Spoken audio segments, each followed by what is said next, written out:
संध्याकाळचे 5:30 वाजलेले आहेत. प्रसारित करीत आहोत कार्यक्रम युववाणी.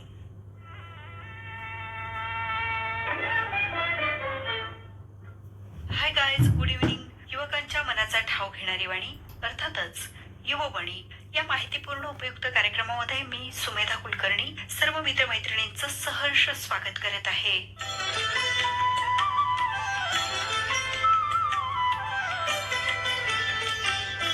फ्रेंड्स, आपली बुद्धी केवळ विचार करण्याचं साधन नाही, तर ती जीवनाला दिशा देणारी आहे. ही बुद्धी विवेकानं चालवली तर जीवन आनंदी होतं. अस्थिर विचार हा जीवनातील फार मोठा अडथळा आहे. म्हणून आपण आपली बुद्धी सावध ठेवली पाहिजे. बुद्धीचे वैभव अन्य नाही तुझे, असं श्रेष्ठ संतांनी त्यांच्या अभंगातून सांगितलेलं आहे. बुद्धी ही विवेकपूर्ण असली पाहिजे, कारण ती आपल्याला परमेश्वराशी जोडणारी ऊर्जा आहे.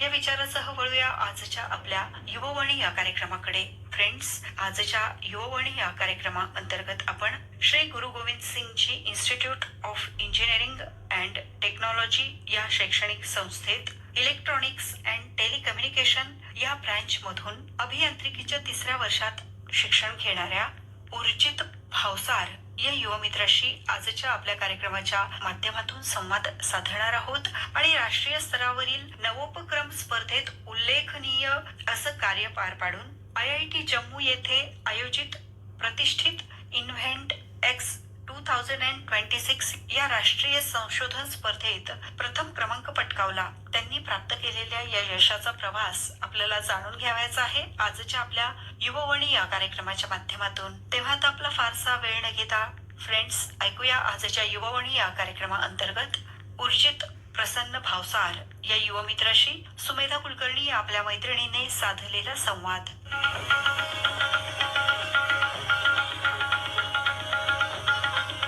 मित्रमैत्रिणींनो नमस्कार. आजच्या आपल्या युववाणी कार्यक्रमामध्ये सर्व मित्रमैत्रिणींचं सहर्ष स्वागत. फ्रेंड्स, आपल्या युववाणी या कार्यक्रमाच्या माध्यमातून आपण नेहमीच वेगवेगळ्या क्षेत्रामध्ये यश संपादित केलेल्या मित्रमैत्रिणींशी संवाद साधतो आणि त्यांची यशोगाथा जाणून घेत असतो. आजच्या आपल्या युववाणी या कार्यक्रमाच्या माध्यमातूनही अशाच एका युवा मित्राशी आपण संवाद साधणार आहोत आणि या मित्राने संपादित केलेल्या यशाविषयी आपण जाणून घेणार आहोत. मित्रमैत्रिणींनो, Shri Guru Gobind Singhji institute of engineering and technology या शैक्षणिक संस्थेमध्ये इलेक्ट्रॉनिक्स अँड टेलिकम्युनिकेशन्स या ब्रँच मधून 3rd इयर मध्ये शिक्षण घेणारा हा युवा मित्र. या युवा मित्राने प्रतिष्ठित अशा राष्ट्रीय संशोधन स्पर्धेमध्ये सहभाग नोंदवला आणि त्यात घवघवीत असं यश संपादित केलं. सुरुवातीला आपण आपल्या या युवा मित्राने संपादित केलेल्या यशाविषयी थोडक्यात परिचय जाणून घेऊया. Friends, Shri Guru Gobind Singhji institute of engineering and टेक्नॉलॉजीच्या विद्यार्थ्यांनी राष्ट्रीय स्तरावरील नवोपक्रम स्पर्धेत उल्लेखनीय असं यश संपादित केलं. IIT जम्मू येथे आयोजित प्रतिष्ठित इन्व्हेंट एक्स 2026 या राष्ट्रीय संशोधन स्पर्धेत SDGs या शैक्षणिक संस्थेतील उर्जित प्रसन्न भावसार यांच्या संघाने देशामध्ये प्रथम क्रमांक प्राप्त केला. या यशाबद्दल या संघाला 2 लाख रुपयांचं रोख पारितोषिक देऊन गौरविण्यात आलं. मेकर भवन फाउंडेशन यांच्या वतीनं IIT जम्मू आणि IIT गांधीनगर यांच्या सहकार्यानं आयोजित या 6 आठवड्यांच्या राष्ट्रीय निवासी संशोधन कार्यक्रमासाठी देशभरातून 3000हून अधिक अर्ज प्राप्त झालेले होते. कठोर निवड प्रक्रियेतून 30 गुणवंत विद्यार्थ्यांची निवड करण्यात आली होती. अंतिम फेरीत 10 आंतरविद्याशाखीय संघामध्ये चुरस झाली. उर्जित भावसार आणि त्याच्या संघानं विकसित केलेल्या रिट्रॅक्टेबल निडल सेफ्टी सिरीज या वैद्यकीय उपकरणानं परीक्षकांचं लक्ष वेधून घेतलं आणि या उपकरणाला प्रथम क्रमांक प्राप्त झाला. या संशोधनासाठी निश्चितच त्याच्या शैक्षणिक संस्थेमधून उत्तम असं मार्गदर्शन आपल्या या युवा मित्राला प्राप्त झालेलं आहे आणि आपल्या या युवा मित्रानं या राष्ट्रीय संशोधन स्पर्धेमध्ये घवघवीत असं यश संपादन केलेलं आहे. तेव्हा सर्वप्रथम उर्जित, आपलं खूप खूप स्वागत आहे आजच्या कार्यक्रमामध्ये. आणि आपण जे या प्रतिष्ठित अशा राष्ट्रीय संशोधन स्पर्धेमध्ये जे यश तुमच्या संघासह प्राप्त केलेलं आहे त्यासाठी तुमचं सर्वप्रथम खूप खूप अभिनंदन. नमस्कार मॅडम, धन्यवाद. सर्वप्रथम मला विचारावंसं वाटतं की IIT जम्मू येथे आयोजित इन्व्हेंट एक्स 2026 ही जी राष्ट्रीय संशोधन स्पर्धा आयोजित करण्यात आलेली होती, ज्यामध्ये आपण घवघवीत असं यश संपादन केलेलं आहे. त्या स्पर्धेविषयी आपण काय सांगाल? सर्वप्रथम ही संधी मला दिल्याबद्दल धन्यवाद. इन्व्हेंटेक्स 2026 ही IIT जम्मू येथे आयोजित एक देशभरातील विद्यार्थ्यांसाठी एक प्रतिष्ठित संशोधन आणि नवोपक्रम रिसर्च इंटर्नशिप आहे. या स्पर्धेमध्ये रिसर्च कसा केला जातो, रिसर्च नेमका काय असतो आणि रिसर्च करण्याची जी पायरी आहे ती कशी चढावी, अँड ऑल्सो रिसर्च हे एक फक्त ऑन पेपर किंवा on documented way of researching नाहीये, तर रिसर्च जो ट्रू एसेन्स आहे तो विद्यार्थ्यांना शिकवला जातो. 6 वीक्स किंवा 6 आठवड्यांचा हा एक उपक्रम आहे जो की IIT जम्मू आणि IIT गांधीनगर या 2 महाविद्यालयांमध्ये दरवर्षी होस्ट केला जातो. सर्वप्रथम इन्व्हेंटेक्स एक अशी स्पर्धा आहे ज्यामध्ये विद्यार्थ्यांना फक्त त्यांच्या स्किल बेसवर सिलेक्ट केलं जातं. त्यांना देशभरातून वेगवेगळ्या महाविद्यालयांमधून वेगवेगळ्या बॅकग्राऊंड्स मधून सिलेक्ट केलं जातं. Not only in BTech but also from design background and also from pharmacy background. Okay. अशा पद्धतीची साधारणतः ही स्पर्धा होती. येस. तुमच्या संघातर्फे जो प्रोजेक्ट राष्ट्रीय निवासी संशोधन कार्यक्रमासाठी निवडला गेलेला होता, त्या प्रोजेक्ट विषयी काय सांगाल बरं तुम्ही? आमचा जो प्रोजेक्ट या स्पर्धेसाठी आम्ही निवडला तर याचं नाव आहे रिट्रॅक्टेबल सेफ्टी सिरिंज. तर बेसिकली मी सुरुवात इथून करू इच्छितो की सर्वात पहिले ह्या प्रोग्राम मध्ये आपल्याला एक प्रॉब्लेम स्टेटमेंट शोधायला सांगतात. आता प्रॉब्लेम स्टेटमेंट म्हणजे काय, तर नेमकं तुमच्या आजूबाजूला असणाऱ्या कोणत्याही गोष्टीला, कोणत्याही प्रसंगामध्ये तुम्हाला जर एखादी अडचण दिसत आहे, जसं की फार छोटीशी गोष्ट आहे, चष्मा घाण होणे, चष्म्याची जी लेन्स आहे त्याच्यावर धूळ लागणे किंवा कोणताही चिकट पदार्थ लागणे. आपण रोज सकाळी ह्या लेन्सला घेऊन रुमालाने पुसतो. होय. ही एक अडचण आहे. दिस इज अ प्रॉब्लेम स्टेटमेंट. तर या प्रॉब्लेम स्टेटमेंटला सॉल्व्ह करण्यासाठी एक सोल्युशन देणं हे या पूर्ण रिसर्च इंटर्नशिपचा एम आहे. बरं. तर यामध्ये आम्ही सुरुवातीला एक प्रॉब्लेम स्टेटमेंट शोधण्यासाठी सुरुवात केली. मग आता आमच्या संघाला एक प्रॉब्लेम स्टेटमेंट शोधायची होती आणि त्यामध्येच असं झालं की माझा जो रूममेट होता त्याची तब्येत बिघडली बरं. आणि त्याला आम्ही तिथल्या हेल्थ केअर सेंटरमध्ये घेऊन गेलो. आता तिथल्या हेल्थ केअर सेंटरमध्ये झालं असं की तो तिथे एक दिवस ऍडमिट असताना एक खाली पडलेली सिरिंजची नीडल ही त्याच्या पायामध्ये लागली. आता ही नीडल युज्ड होती आणि इट वॉज ऑल्सो बर्न्ड, पण तरी सुद्धा ते त्याच्या पायामध्ये लागल्यामुळे त्याच्या पायामधून रक्ताची धारच लागली. ही गोष्ट ज्यावेळेस मला लक्षात आली तर या बाबीची मी थोडी सखोल चौकशी केल्यानंतर मला लक्षात आलं की नीडल स्टिक इंजुरी म्हणजेच एक वापरलेली नीडल अनावश्यक गोष्टीमुळे एखाद्या मनुष्याला जर इजा पोहोचवत असेल तर त्याला आपण नीडल स्टिक इंजुरी असं म्हणतो. नीडल स्टिक इंजुरी बद्दल आम्ही ज्यावेळेस संशोधन केलं तर आम्हाला लक्षात आलं की ज्यावेळेस आपण एखाद्या सिरिंजच्या नीडलवर कॅप लावतो, आफ्टर युजेज जेव्हा आपण त्याच्यावर कॅप लावतो त्यावेळेस सर्वात जास्त होते. आणि जर ही सिरिंज एखाद्या अशा पेशंट सोबत यूज केली असेल ज्याला HIV किंवा हेपॅटायटिस सारखे आजार आहेत तर ज्याला ही नीडल लागेल त्याचं आयुष्य देखील धोक्यात जाऊ शकतं. ही आम्ही ऑब्झर्व केल्यानंतर आमच्या संघाने डिसाईड केलं की या प्रॉब्लेम स्टेटमेंटवर आम्हाला काम करायचं. मग या प्रॉब्लेम स्टेटमेंटला एक सोल्युशन शोधणं आम्ही सुरू केलं. पहिला आठवडा या प्रॉब्लेम स्टेटमेंटला व्हॅलिडेट करण्यात गेलं की हे प्रॉब्लेम स्टेटमेंट खरंच मोठं आहे का.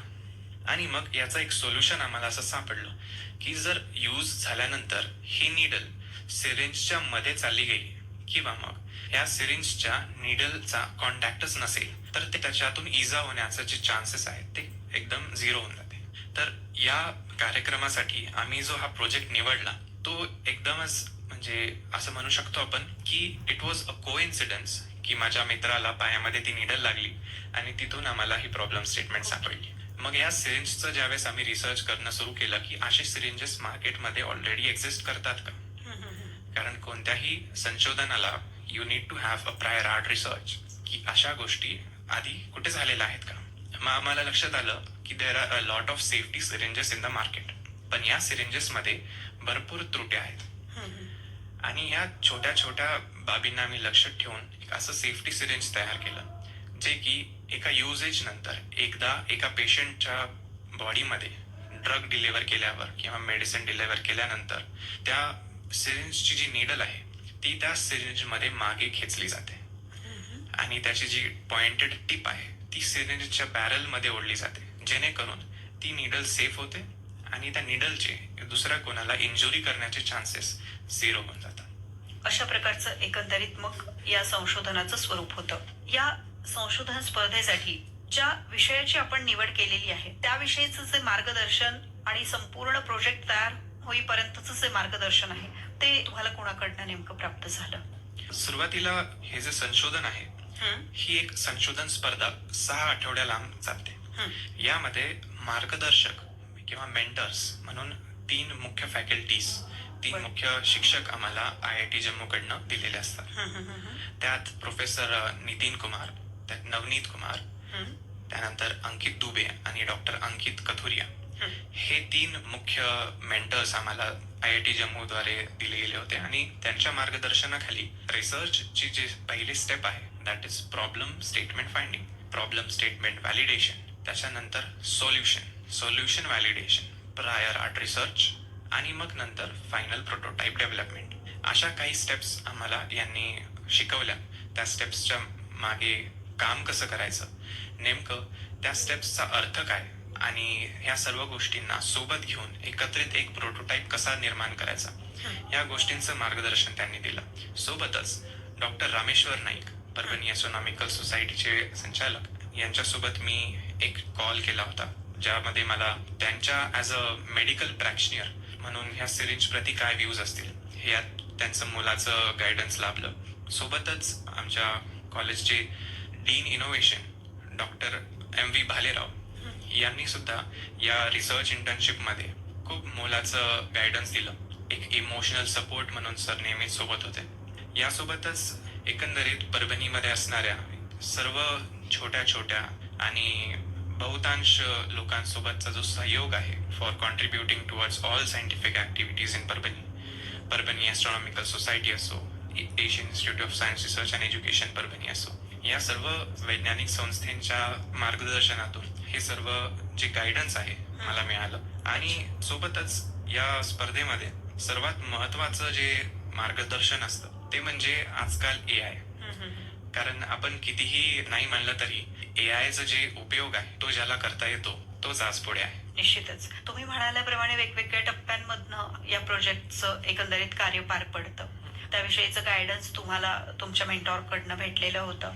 तर साधारणतः या राष्ट्रीय संशोधन कार्यक्रमाचं जे स्वरूप आहे ते कसं आहे आणि ते किती टप्प्यांमध्ये पार पडतं याविषयी आणखी सविस्तरपणे आपल्याला काय सांगता येईल? सुरुवातीला इन्व्हेंटेक्सचे ज्यावेळेस ऍप्लिकेशन फॉर्म्स रिलीज होतात ही वेळ असते mid March two end March. यामध्ये ऍप्लिकेशन फॉर्म्स भरायला सुरुवात होते आणि सर्वात पहिले ऍप्लिकेशन फॉर्म्स मध्ये तुम्हाला एक एसे लिहायचा असतो. ह्या निबंधामध्ये तुम्ही बेसिकली हे लिहिता की तुम्ही इन्व्हेंटेक्स या स्पर्धेमध्ये कोणत्या कारणास्तव एक परफेक्ट फिट आहात. 3000 शब्दांचा हा एक निबंध असतो जो तुम्हाला AIचा उपयोग न करता लिहायचा असतो. आणि त्यानंतर तुम्हाला तुमचा रेझ्युमे किंवा CV, त्यानंतर तुमचा CGPA आणि त्यानंतर एक 2 मिनिटाचा अनएडिटेड व्हिडिओ जो की सिलेक्शन मध्ये सर्वात मोठा गेम प्ले करतो.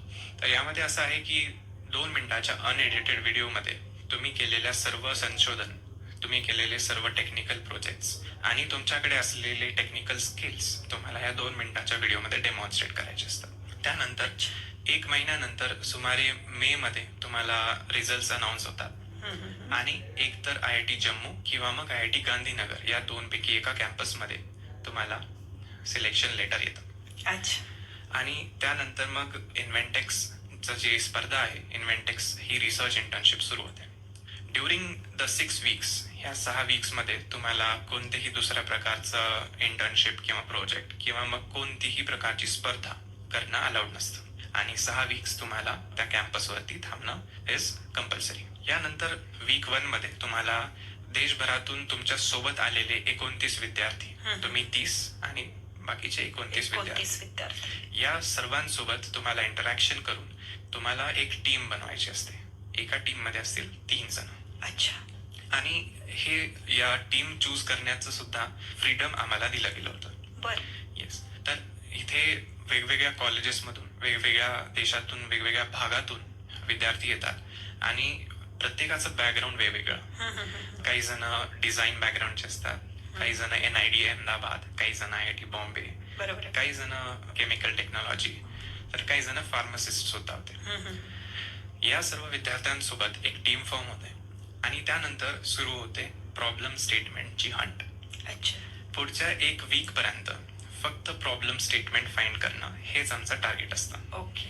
And the end of week 1 आम्हाला त्या प्रॉब्लेम स्टेटमेंटसाठी एक सोल्युशन फाइंड करणं सुरू करतात.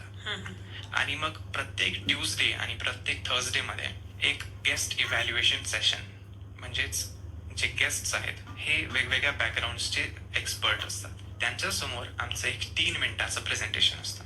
या 3 मिनिटांमध्ये आम्हाला आमच्या आयडियाज एक्सप्लेन करून, त्यांचं सोल्युशन एक्सप्लेन करून, how they are inventive and how they are innovative, ह्या गोष्टींना त्यांच्यासमोर मांडायचं असतं. अच्छा. त्यानंतर हे सगळे गेस्ट इव्हॅल्युएशन्स आणि ह्या गेस्टचे ओपिनियन्स आम्हाला आमच्या सोल्युशन्समध्ये इंटरप्रेट करायचे असतात आणि त्यानुसार आमच्या सोल्युशन्समध्ये बदल करायचे असतात. वीक 3 मध्ये सुद्धा प्रत्येक ट्यूजडे आणि थर्सडेला हे गेस्ट इव्हॅल्युएशन सेशन्स होतात आणि प्रत्येक टीमला गेस्ट्स आणि जे एक्सपर्ट्स आहेत ते सजेशन्स देतात. तुमच्या स्टेटमेंटचं सोल्युशनचं व्हॅलिडेशन आहे की नाही, हे सोल्युशन याचं बरोबर आहे की नाही, आणि याच्यावरती जे सल्ले ते आम्हाला देतात ते खरेच आमच्यासाठी एक खूप मोठा गायडन्स ठरतात. हा प्रोग्राम चालतो 5 वीक्स पर्यंत आणि इन द 6th वीक, 6व्या वीक मध्ये आमचा प्रोटोटाईप रेडी असतो आणि त्या प्रोटोटाईपला डेमॉन्स्ट्रेट केल्यानंतर एक 6 मिनिटाचं फिनाले असतो, ग्रँड फिनाले, जो यावेळेस 10 जुलैला होता. या ग्रँड फिनाले मध्ये वेगवेगळ्या बॅकग्राऊंडचे ज्युरी येते. एक टीम असते आउट ऑफ 9 to 10 पीपल.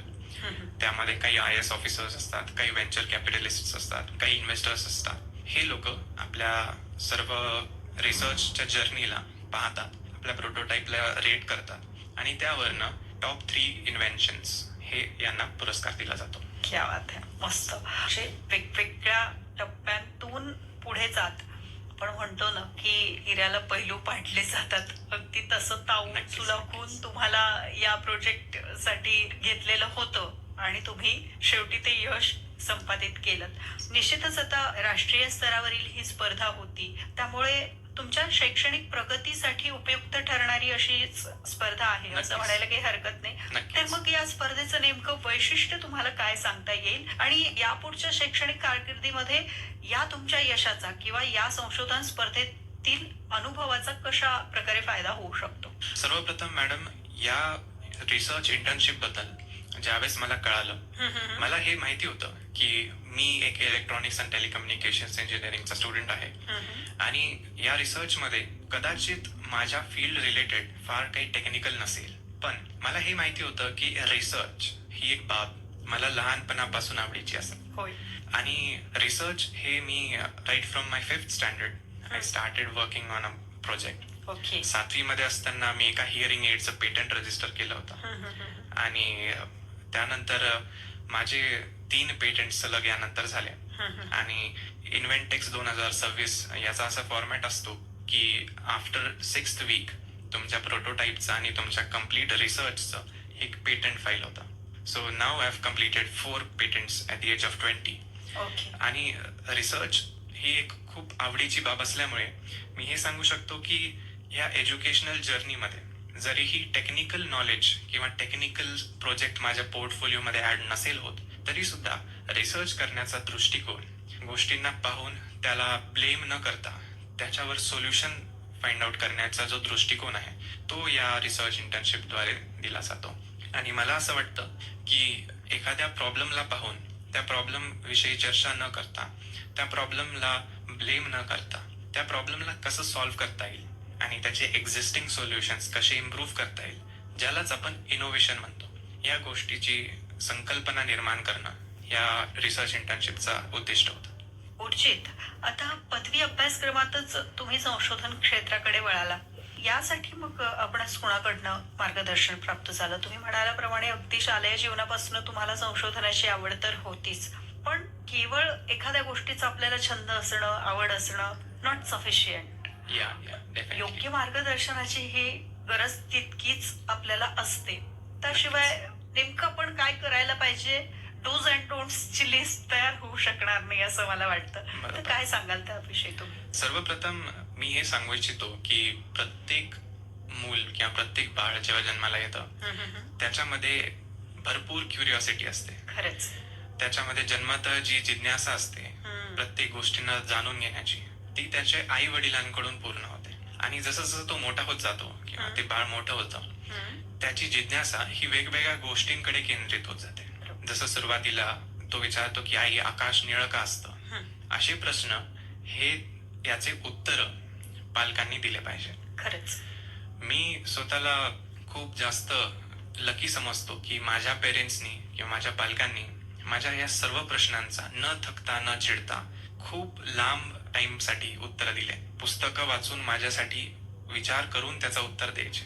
आणि मला असं वाटतं की त्या जिज्ञासाला शांत न करवता ती उत्सुकता तशीच मेंटेन करून ठेवणं खरंच. हे खूप महत्वाचं आहे.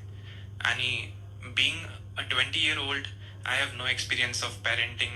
I don't know what is parenting and how hard it is. But मी एवढं नक्कीच सांगू शकतो की एखाद्या विद्यार्थ्याची जिज्ञासा न मारण्याची सगळ्यात मोठी रिस्पॉन्सिबिलिटी ही त्याच्या पॅरेंट्सवरच असते. खरंच. खरंच. त्यापुढे मी असं सांगू इच्छितो की मला ज्या स्कूल्समध्ये माझ्या पॅरेंट्सनी टाकलं किंवा जिथे मला ऍडमिशन मिळवून दिलं, या शाळेमध्ये सुद्धा अभ्यासाच्या बद्दल एवढं दडपण आम्हाला कधीच नाही दिलं गेलं.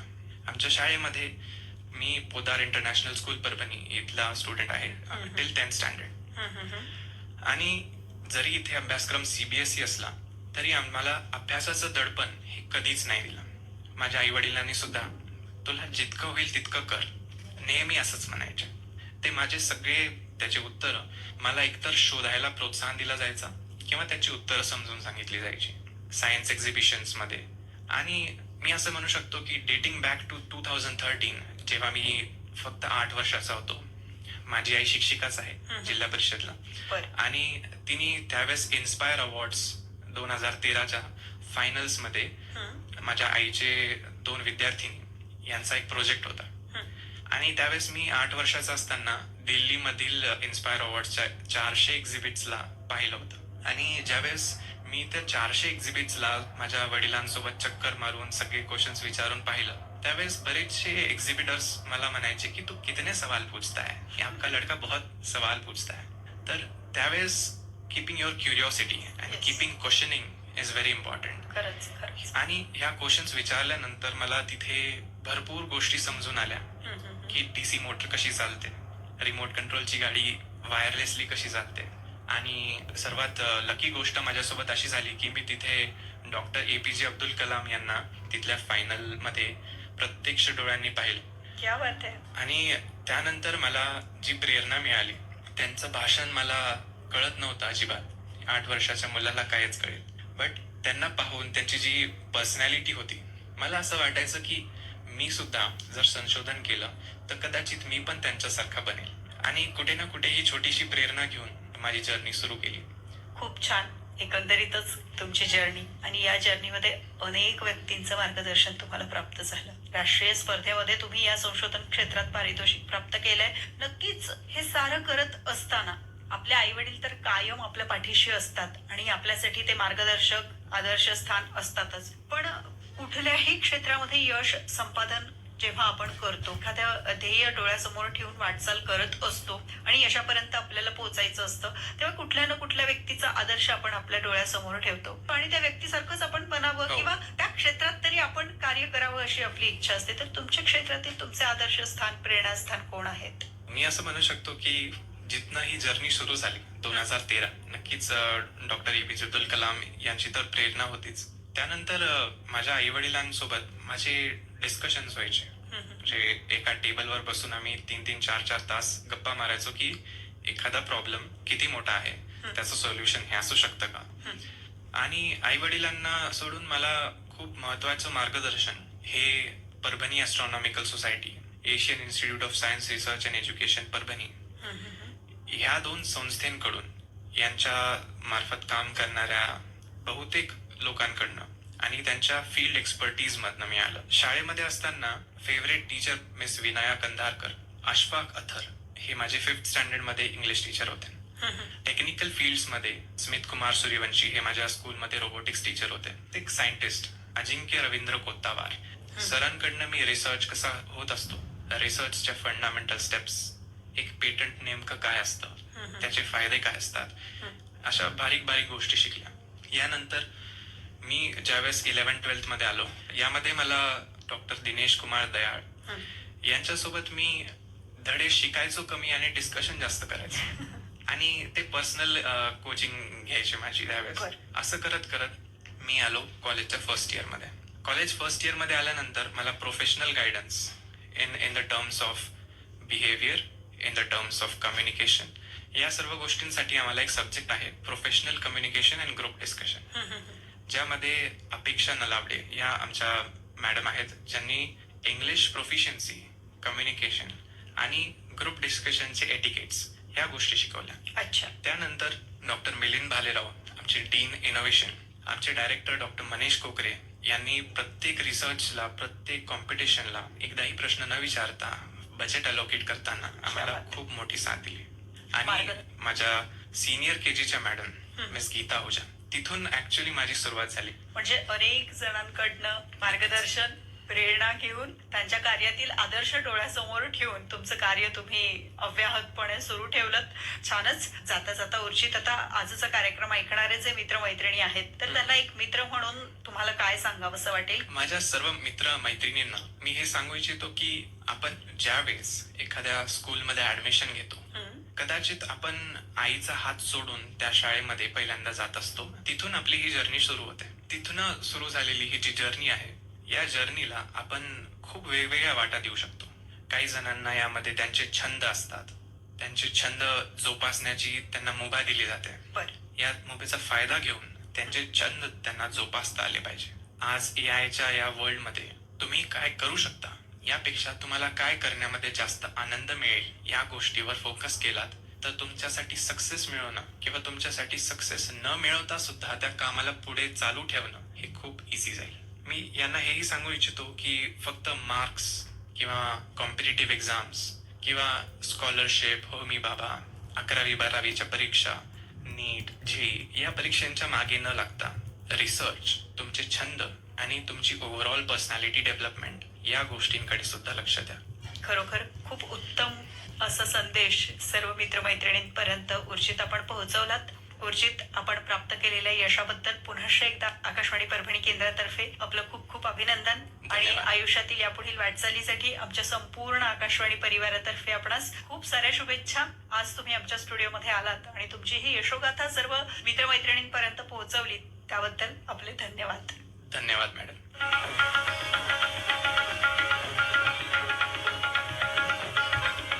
श्रोतेहो, आत्ताच आपण युववाणी या कार्यक्रमाअंतर्गत उर्जित प्रसन्न भावसार या युवा मित्राशी सुमेधा कुलकर्णी आपल्या मैत्रिणीने साधलेला संवाद ऐकला.